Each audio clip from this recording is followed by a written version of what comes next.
الحمد لله رب العالمين والعاقبة للمتقين والصلاة والسلام على سيد الأنبياء والمرسلين أما بعد فأعوذ بالله من الشيطان الرجيم بسم الله الرحمن الرحيم يا أيها الذين آمنوا اتقوا الله وقولوا قولا سديدا يصلح لكم أعمالكم ويغفر لكم ذنوبكم ومن يطع الله ورسوله فقد فاز فوزا عظيما. درود پاک اللهم صل على سيدنا مولانا محمد وبارك وسلم عليه صلاة وسلاما عليك يا رسول الله وعلى آلك وأصحابك يا رحمة للعالمين. الصلاة والسلام عليك يا سيدي يا رسول الله وعلى آلك وأصحابك يا خاتم النبيين. الصلاة والسلام عليك يا سيدي يا رسول الله وعلى آلك وأصحابك يا شفيع المذنبين. حمد و صلاة کے بعد گرامی قدر عالی مرتبہ ذی وقار سامع نظیر شام قرآن کریم سے دو آیات بینات تلاوت کرنے کی سعادت حاصل کی ہے. اللہ کلمۃ الحق کہنے کی توفیق نصیب فرمائے. سنا کے طریقین کو عمل کی دولت سے مالا مال فرمائے. میں نے جو آیت کریمہ پڑھی ہے اس میں اللہ کریم نے ایمان والوں کو مخاطب کیا. ارشاد فرمایا یا ایھا الذین آمنوا اتقوا اللہ، اے ایمان والو اللہ سے ڈرو. وقولوا قولا سدیدا، اور سچی بات کہو. پہلی بات تو یہ ہے کہ ایمان والوں کو حکم دیا گیا ہے، اور ایمان کے بعد اللہ کی بارگاہ سے ڈرنے کا حکم دیا گیا ہے. اللہ کی بارگاہ سے ڈرنے کا مطلب یہ ہے کہ اس کے فرامین پہ عمل کیا جائے. اس نے جو فرمایا اس کے زندگی میں لاگو کیا جائے، کیونکہ جب بندہ کسی سے ڈرتا ہے اس کی بات مانتا ہے.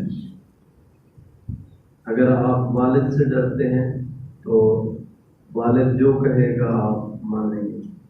والد کا حکم ہوگا رات کو باہر نہیں جانا، آپ نہیں جائیں گے. استاد سے ڈرتے ہیں تو آپ اپنا کام مکمل لکھیں گے، استاد کا حیا کریں گے.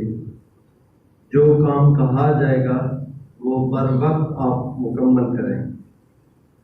بلا تشبیہ جب بندہ اللہ سے ڈرتا ہے تو صرف زبانی نہیں ڈرنا، بلکہ ڈرنے کا مطلب یہ ہے کہ اس کے احکام پہ عمل کیا جائے.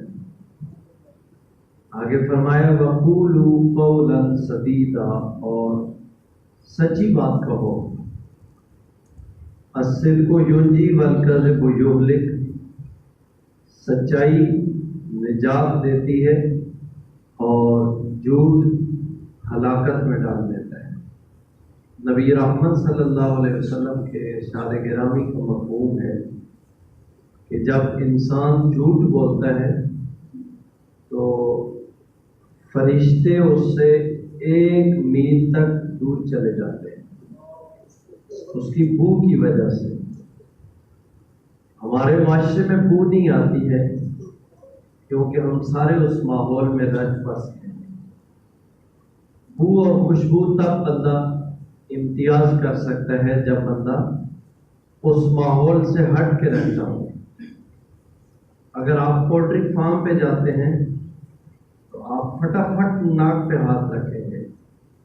جتنی دیر رہیں گے آپ کا دل تنگ کرے گا، لیکن ایک شخص کو آپ دیکھیں گے جو اسی میں بیٹھتا ہے، ادھر ہی وہ سوتا ہے، ادھر ہی وہ سارا کام کرتا ہے، اس کو کچھ بھی نہیں ہے، اس نے ناک پہ ہاتھ نہیں رکھا ہوا ہے.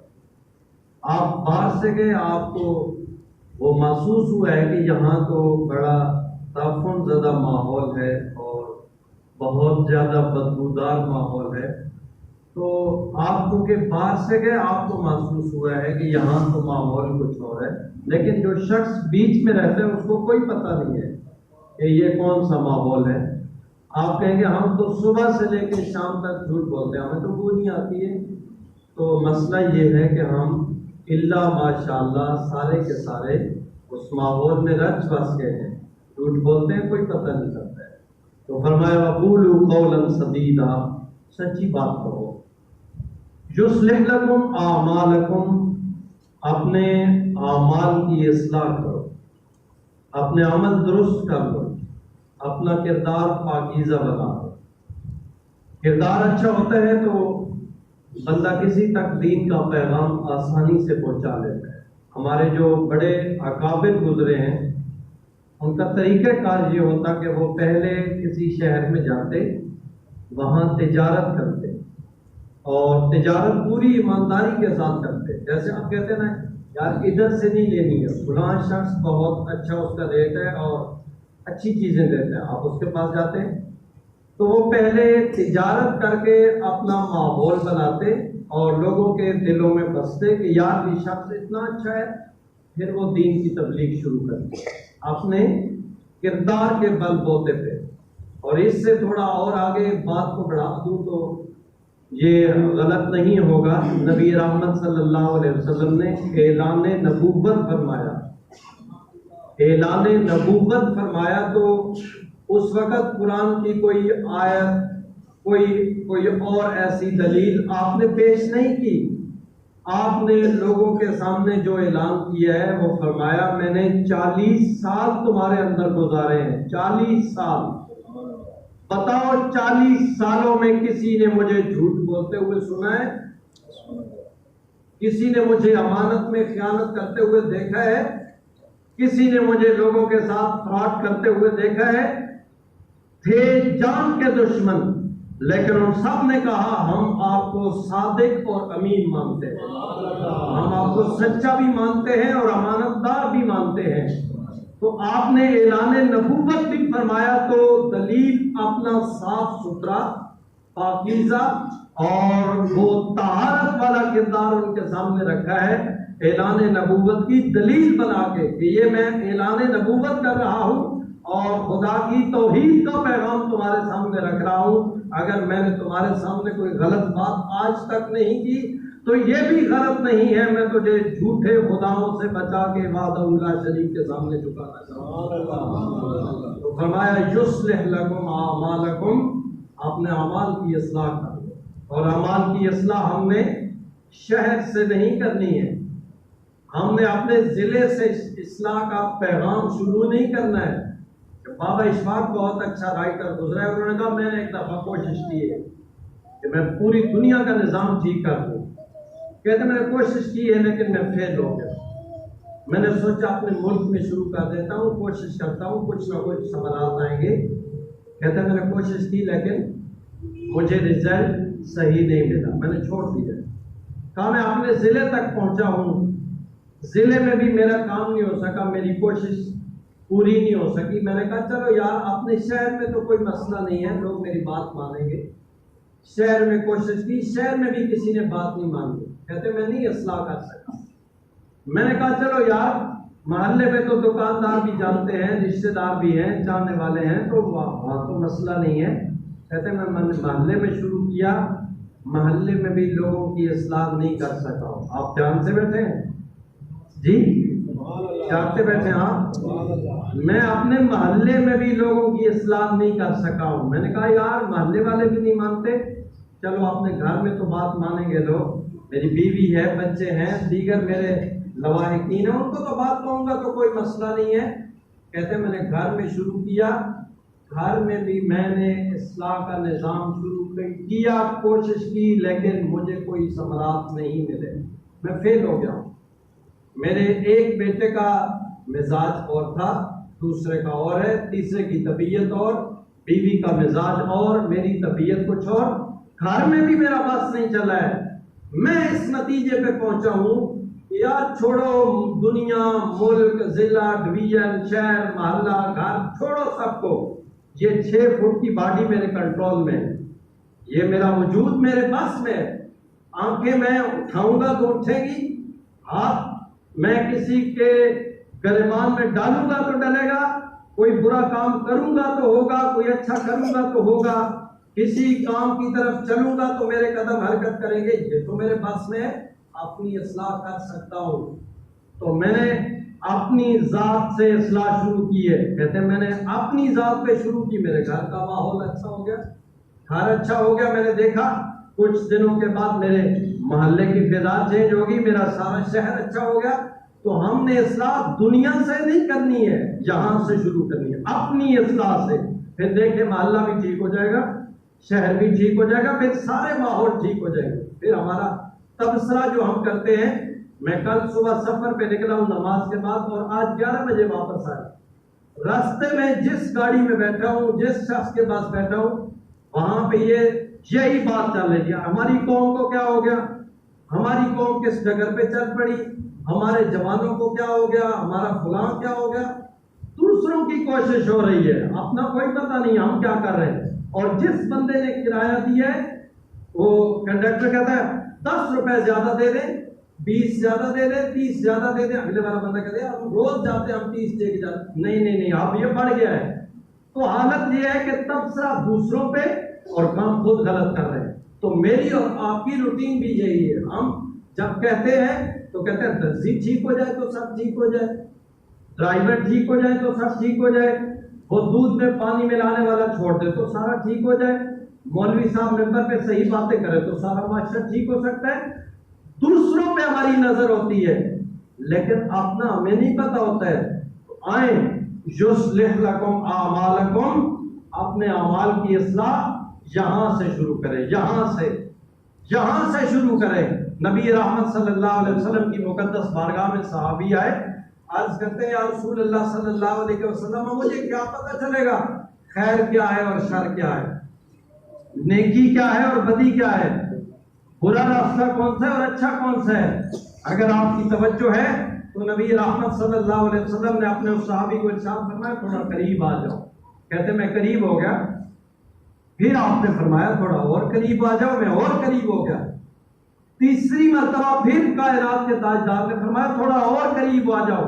اور صحابی عرض کرتے ہیں کہ میں اتنا قریب ہو گیا کہ میرے گھٹنے اور میرے محبوب کے گھٹنے آپس میں مل گئے. سبحان اللہ، بولیے سبحان اللہ. کیا مقدر نہیں ہے مدینے کے تاجدار نے اتنا قریب کر دیا. کہا قریب آؤ، قریب کر کے دل کے اوپر ہاتھ رکھا ہے. فرمایا استفتح قلبک، اپنے دل سے فتویٰ لے لیا کر. جب تو برا کام کرے گا اندر سے آواز آئے گی تجھے غلط کام کر رہے ہو، غلط راستے پہ چل رہے ہو، غلط فیصلہ کر رہے ہو. اور جب تم نیکی کرو گے، خیر کا دروازہ کھولو گے، اندر سے سکون کی لہر اٹھے گی، اطمینان کے سانس اٹھیں گے. تمہیں پتہ چلے گا میں نے بہت اچھا کام کر لیا ہے. پتہ یہاں سے چل جائے گا اب تو نے راستہ بدلا ہے یا نہیں بدلا ہے یہ تمہاری اپنی مرضی ہے. تو آؤ مجھے اور آپ کو، میرا اور آپ کا دل بتاتا ہے کہ ہم غلط کر رہے ہیں یا ٹھیک کر رہے ہیں. تو جب دل بتا دیتا ہے تو مجھے اور آپ کو چاہیے کہ ہم راستے کا تعین صحیح کر لیں. رمضان مبارک کی مقدس ساعتیں گزر رہی ہیں اور یہ عشرہ نجات گزر رہا ہے. میں نے جو آیہ کریمہ پڑھی ہے اس میں صرف اتنا سارا نہیں فرمایا گیا یصلح لکم اعمالکم، اپنے اعمال کی اصلاح کرو، بلکہ اس کے ساتھ ساتھ اس کا رزلٹ بھی بتایا گیا ہے. فرمایا یصلح لکم اعمالکم ویغفر لکم ذنوبکم. جب تمہارا کردار صاف ستھرا ہو جائے گا، اعمال درست ہو جائیں گے، اعمال صالحہ کا بندوبست کر لو گے، ویغفر لکم ذنوبکم، ہم تمہارے گناہوں کی بخشش اور مغفرت فرمائیں. اتنا بڑا انعام دیا جائے. آئیں اپنی ذات سے شروع کرتے ہیں، اپنے دل سے شروع کرتے ہیں، اپنی آنکھوں سے، اپنے کانوں سے شروع کرتے ہیں اصلاح. پھر دیکھیں محلہ، شہر، ساری چیزیں ہمیں صاف ستھری نظر آئیں. پھر حکمرانوں کے اوپر تبصرے ہم نہیں کریں گے، پھر شہر کے اوپر تبصرے نہیں کریں گے. اور اگر یہ غلط نہ ہو اور ممبر رسول کی ذمہ داری سمجھوں تو میں یہ بات ضرور کہوں گا کہ صرف چور ہمارے حکمران نہیں ہیں، ہم بھی اس چوری میں ملوث ہیں۔ ان کا ہاتھ قومی خزانے تک پہنچتا ہے، وہ وہاں سے لوٹتے ہیں۔ کسی کا ہاتھ ضلع تک پہنچتا ہے، وہ وہاں سے لوٹتا ہے۔ کسی کا بس چلتا ہے، وہ سڑک کے اوپر لگے وہ جنگلے جو پودوں کے ساتھ لگے ہوتے ہیں وہ توڑ کے لے جاتا ہے، اس کا بس اوپر نہیں چلتا۔ کسی کا بس چلتا ہے، وہ گلی میں لگے ہوئے گلاس جو کولر کے اوپر لگے ہوتے ہیں وہ چوری کر کے لے جاتا ہے۔ جس کا بس چلتا ہے وہ مسجد سے نمازیوں کے جوتے چرا کے لے جاتا ہے۔ چوری نیچے سے شروع ہوتی ہے، اوپر سے نہیں۔ چور ہم سارے ہیں، ہاں یہ ہے وہ ذرا بڑی چوری کرتے ہیں، ہم چھوٹی میں ملوث ہیں۔ تو میں نے جو آپ کو یہ پیغام دیا، اپنی اصلاح، جب ہم اس چوری سے ہاتھ کھینچ لیں گے تو پھر ہمارا شہر کھینچ لے گا، پھر ہمارا ضلع ٹھیک ہو جائے گا، پھر ہمارے حکمران وہ ہاتھ کھینچ لیں گے اس چوری سے۔ تو آؤ اپنی اصلاح کریں، اپنے اعمال کی درستگی کی کوشش کریں تاکہ ہمارا معاشرہ بھی اچھا ہو اور ہمارے ملک میں امن اور سلامتی کی فضا پھیلے۔ اس کے لیے مجھے اور آپ کو قرآن کریم سے جڑنا ہوگا، تعلق مضبوط کرنا ہوگا، تلاوت کثرت کے ساتھ کرنا ہوگی۔ اور یہاں پہ چونکہ منٹ تھوڑے رہ گئے، میں نے 2 ضروری باتیں آپ کے ساتھ شیئر کرنی ہے۔ جہاں اگر آپ اعمال کی اصلاح چاہتے ہیں، اپنے مسائل کا حل چاہتے ہیں، تو ہمارے سارے مسائل کا حل اللہ تعالیٰ نے قرآن پاک میں رکھ دیا ہے۔ کس میں رکھ دیا ہے؟ اونچا بولیے۔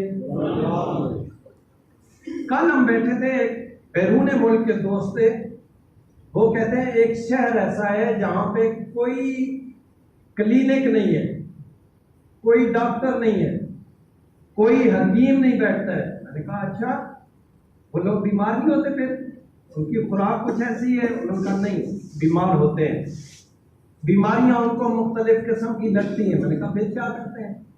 کسی دوسرے شہر میں چلے جاتے ہیں؟ انہوں نے کہا نہیں، اگر آپ توجہ سے بیٹھے تو یہ میری بات دھیان سے سنیے گا۔ وہ کہتے ہیں ایک بڑا سا سٹیج بنا ہوا ہے، بڑا سا سٹیج، اس کے اوپر ہر مہینے میں انہوں نے ایک ڈیٹ رکھی ہوئی ہے، اور اس سٹیج کے اوپر سارے حفاظ کرام بیٹھتے ہیں۔ کون بیٹھتا ہے؟ اونچا بولیں۔ قرآن پاک کے حافظ، جن کو ہم حقیر سمجھتے ہیں، جن کی ہماری نظروں میں ویلیو نہیں ہوتی ہے، جن کو ہم بڑے گھور سے اور آنکھیں نکال کے جن سے بات کرتے ہیں، وہ حفاظ کرام بیٹھے ہوتے ہیں۔ ان کے آگے پانی کا ایک ایک پیالہ پڑا ہوتا ہے، وہ ایک ایک سپارے کی تلاوت کرتے ہیں، تلاوت کر کے اس ایک ایک پیالہ جو ان کے آگے رکھا ہوتا ہے اس کے اوپر چھو کرتے ہیں۔ آگے تھوڑے سے فاصلے کے اوپر کچھ پانی کے ڈرم پڑے ہوتے ہیں، یہ پانی کے پیالے اٹھا کے ان ڈرموں میں ڈال دیے جاتے ہیں۔ شہر کے جتنے لوگ جس مرض میں مبتلا ہوتے ہیں، اس پانی جو قرآن کریم سے دم کیا گیا تھا وہ پانی استعمال کرتے ہیں، اللہ شفا عطا فرمائے۔ ایک مرتبہ پھر کہیں سبحان اللہ، ایک دفعہ پھر کہیں سبحان اللہ۔ مزہ نہیں ہے یار جو قرآن کی صداقت ہے؟ کوئی ڈاکٹر نہیں، کوئی حکیم نہیں ہے، وہ دم شدہ پانی، ہر مرض کا علاج انہوں نے بنائے ہوئے، اور اللہ ان کو شفا عطا فرماتا ہے۔ یہ ہمارے معاشی مسائل کا حل بھی ہے، یہ ہماری بیماریوں کی شفا بھی ہے، یہ ہمارے دلوں کے لیے، دماغوں کے لیے طہارت کا سامان بھی ہے۔ آؤ قرآن کے ساتھ جڑیں، ادھر ادھر کے ٹونے مٹونے اور یہ ان چیزوں سے جان چھڑائیں، قرآن کے ساتھ لگے۔ اور آپ کی اس مسجد میں دعا کریں اللہ تعالیٰ میرے گناہوں کی بخشش اور مغفرت فرمائے، اور میرے والد گرامی جنہوں نے مجھے اس راستے پہ لگایا اور میں اس قابل بنا کہ جہاں پہ بیٹھا ہوں، اللہ ان کی بخشش و مغفرت فرمائے۔ انتظامیہ کے ساتھ پورا تعاون کریں تاکہ حفاظ کرام کی اچھی حوصلہ افزائی کی جائے، ان کا دل خوش ہو۔ یہ مزید قرآن کریم کے ساتھ تلاوت، سمجھنا، تفسیر، یہ اس کے ساتھ مزید دل لگائیں اور لوگوں تک پہنچانے کی کوشش کریں۔ مجھے امید ہے کہ پہلے بھی آپ کرتے ہیں، پھر بھی آپ کوشش کریں گے۔ اللہ عمل کی توفیق نصیب فرمائے۔ وآخر دعوانا الحمدللہ رب العالمین۔